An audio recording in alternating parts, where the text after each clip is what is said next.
Hello and welcome to Food Neighbourhoods on Monocle Radio. I'm Flynn Simons and once again we're taking you to the places locals love for their food and drink. This week we're heading to the rolling hills of southern Tuscany, where regenerative food and wine practices are flourishing around ancient landscapes. Here, Monocle contributor Issabella Orlando takes us on a tour of Val d'Orcia, where heritage crops are cultivated with a deep respect for tradition, biodiversity and the land itself. In this episode, she meets the pioneers of the area's cuisine. Take a listen.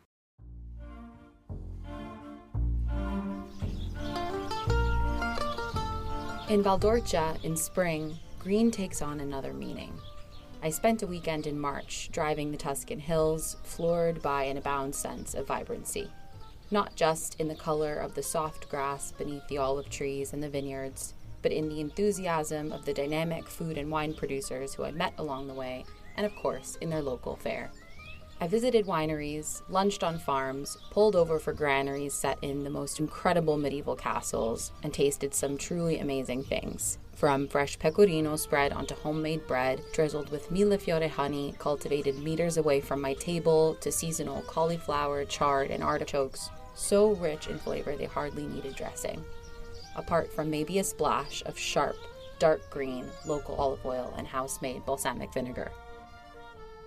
The best of the Val d'Orcia might be found by looking back at the long-standing agriculture and food traditions in the region. Here in the middle of Italy, we are deep in Etruscan territory, the ancient people who predated the Romans in calling this valley home, and who have in fact given the region of Tuscany its name. Masters of winemaking since the 7th century BCE, the Etruscans were early pioneers of the strong viniculture tradition that continues today. The three heritage crops of grapes, grain, and olives have historically filled the region, true to the classic fundamentals of the Mediterranean diet. Let's take a look at a local approach to each one. Val d'Orcia is perhaps best known for its widely loved red wines, including Vino Nobile di Montepulciano and Brunello di Montalcino, along with the lesser-known Orcia Rosso. It's amazing to experience the variety of ways in which the local Sangiovese grape can be grown, blended, and aged to create completely different wines. Maurizio Comitini of the Cantina Croce di Febbo explains to me that here in Val d'Orcia especially, the terroir, the location and methods in which grapes are grown, is part of what gives Sangiovese such diverse possibility for expression. In the hinterland of Montepulciano, Croce di Febbo tends to two vineyards. Vigna La Pietra, a lower elevation site with southeast sun exposure, and Vigna Cappuccini, a north-facing site at higher altitude. Maurizio captivates me with a description of how each plot of land emerged from prehistoric ocean waters at different times, one in the Pliocene and another in the Mesozoic, giving the soil a completely different composition of minerals and fossils, which in turn give the crop from these two pieces of land very different tastes and characters. What brings this character to life even more is the light touch and biodynamic approach to cultivating and processing the grapes that follows. Without using any chemicals or additives, undertaking most of their work by hand, and intervening in the fermentation process as little as possible, Croce di Febbo's red wines are so pure and delicate that the relationship between the soil, the history of a piece of land, and the final expression of the wine in the glass can be really felt and understood. Maurizio is in good company. His friends and peers at La Bruciata, another cantina not far away, produce wines with a similarly timeless approach. Apart from one machine, their entire winemaking process can be conducted without electricity. Their focus is instead on growing and manually harvesting the healthiest grapes, without chemical or industrial imposition, and passing the ancient knowledge of the Poliziani winemakers of the region from generation to generation. Just as ancient as winemaking and equally characteristic of central Italy is the crop of grain. But I learned from Amedeo Grappi, who inherited his farm, Mulino Val d'Orcia, from his grandfather, that not all grain is made equal. Grano duro, or durum wheat, is a hardier grain that plays a big role in why pasta in Italy feels lighter and more digestible than in other parts of the world. Italian law, in fact, prohibits the softer, more elastic grano tenero from being used in commercial pasta production. This soft wheat is better suited for pastries, pizza dough, or bread.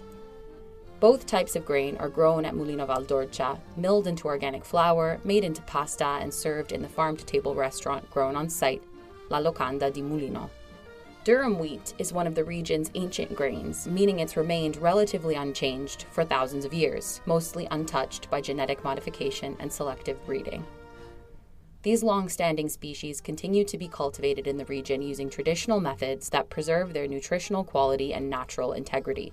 You can expect ancient grain pasta from the region to be darker in color and to have more of a bite, the perfect accompaniment for a local ragu made with a cinghiale, the Tuscan wild boar. Because many of the artisanal producers in the region refuse to succumb to monoculture, growing one crop on the same land over and over again, which degrades the soil over time, many growers of grapes and grain also produce olive oil. Groves of silvery trees can be found all over the valley, and spring is a brilliant time to taste olio nuovo, the past winter's fresh olive oil. The characteristic of high-quality, extra virgin olive oil that you'll find in the fresh local bottles of Valdorcia is a sharpness in the back of the mouth that Tuscans refer to as pizzico. There's no greater pleasure than a big glug of this dark green, super flavorful, slightly bitter olive oil over fresh bread, but it's a cooking staple across the valley and beyond. I was lucky to try Sa Sopra's very own, and it truly set the bar at a new level. These three heritage crops are far from the only foods the valley has to yield. Cheeses, meats, especially pork and game, and organic vegetables are also deeply entrenched in Valdorcia's food culture, along with a staunch respect for seasonality. Apart from a few baskets of citrus and apples, fresh fruit was very hard to come by, while springtime artichokes, cauliflower, chard, and leafy greens were in season and therefore abundant on menus and in delis across the valley. By far my favorite place to eat farm to table was Podere il Casale, a family-run restaurant in the hills of Pienza. It began as a Swiss couple's dream to leave the city, live more closely with nature, and learn to produce their own food in the early days of the organic movement. Sandra and Ulisse continue to run the Podere today, along with their children and a small team. Their vision has flourished into a vibrant polyculture farm home to a thriving vegetable garden, a flock of goats and sheep, an olive grove, and the farm-to-table restaurant where they share their yields and recipes amid some truly staggering views of the valley.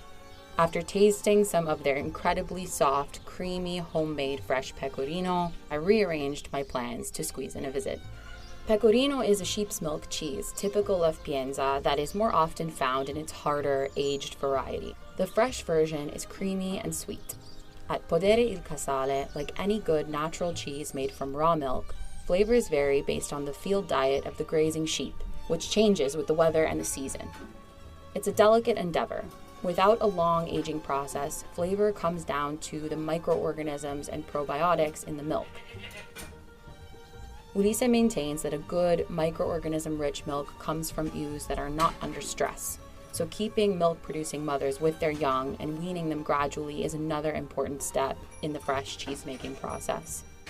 After visiting the sheep in their pen, Ulisse recounted to me how the Valdorcia has grown in popularity since his arrival in the late 1980s, especially after the release of the 1996 blockbuster The English Patient, which was filmed in the medieval town of Pienza nearby.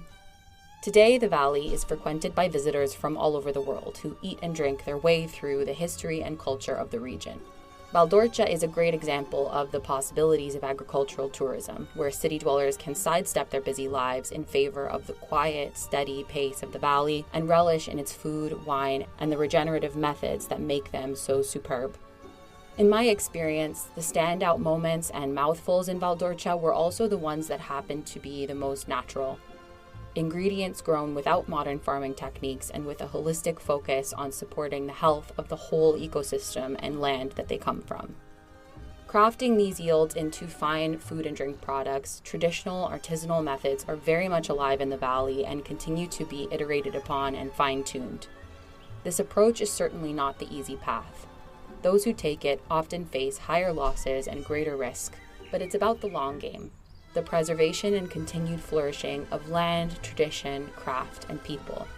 So the region's local food and wine producers pursue it anyway, in the spirit of regeneration. In meeting the people who live, work, and love this land, I got to know a community who see themselves not only as the creators of fine food and drink products, or even as owners of their properties, but as stewards, intending to their land, their vines and grapes, their ancient grains, their animals, and their soil with deep interest, respect, and continued study. They work to let the natural excellence of the landscape sing through its yields, now and in the future. All of which reminds me that food and agriculture are a literal manifestation of the collaboration between humans and the landscape we play one small part of. Visiting Valdorcia, the potential for that connection to become an asset in crafting goods of the highest quality, and visits to Italy's incredible rural interior seem greater than ever. This is Issabella Orlando for Monocle Radio.